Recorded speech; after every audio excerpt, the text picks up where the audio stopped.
en 1969. Or, après de nombreuses démarches et la tenue d'une commission d'enquête publique qui a conclu à la thèse du suicide, voilà que la famille Dupont trace maintenant sa propre vérité par la voie d'Internet. Un site qui se révèle une critique sévère à l'endroit de cette enquête tenue en 1996. Caroline Brochu là-dessus. La famille Dupont ne lâche pas prise. Deux des fils du policier décédé en 1969 ont trouvé un nouveau moyen pour démontrer que leur père ne s'est pas suicidé. Après un an de travail acharné, ils ont mis sur pied un site Internet de plus de 250 pages. On met notre vérité. C'est notre vérité. C'est la vérité, c'est la logique qui parle. C'est bien là. Ça, il n'y a aucun équivoque dans notre esprit.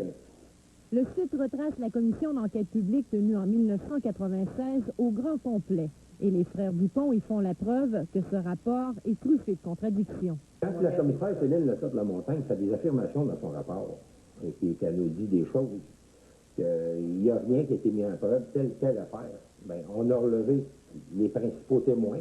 À chacune de ces affirmations, on a toujours trouvé 3, 4, 5, 6 témoins qui venaient de faire ces propos. En plus de vouloir apporter des précisions sur ce qui s'est réellement passé, la famille Dupont fait avant tout une sévère critique à l'endroit des enquêtes publiques, car le rapport de 1996 leur a apporté beaucoup plus de questions que de réponses.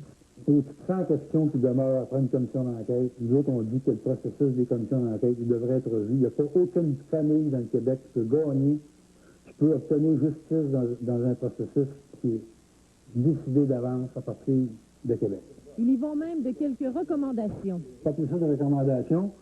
Que si ça serait fait de même, avec 12 personnes comme un procès criminel, je pense que la presse circulerait à une table ronde où, à un moment donné, t'as tort, t'as raison. Plus de 1800 personnes ont visité le site jusqu'ici. Reste à savoir si cette méthode relancera cette affaire. Caroline Brochu.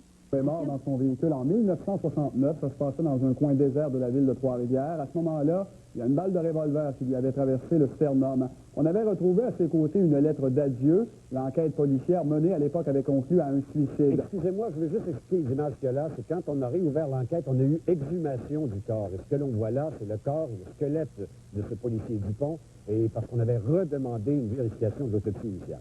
Absolument. C'est que la famille du policier n'a jamais cru cette version à l'époque. Alors, on a fait tellement de vagues qu'en 1996, il y a eu une longue enquête publique où on est allé jusqu'à déterrer le corps du policier pour refaire des expertises. Et au terme de cette enquête, on a conclu une nouvelle fois au suicide du policier. Mais voilà que les fils du policier ne l'ont jamais accepté. Ils prétendent que la balle qui a tué leur père a pénétré par le dos, donc que la thèse du suicide ne tient pas. Et après de multiples péripéties, ils lancent donc un site Internet, question d'étayer la thèse du meurtre, mais surtout également pour dénoncer les commissions d'enquête au Québec. Voici un des fils du policier, Robert Dupont.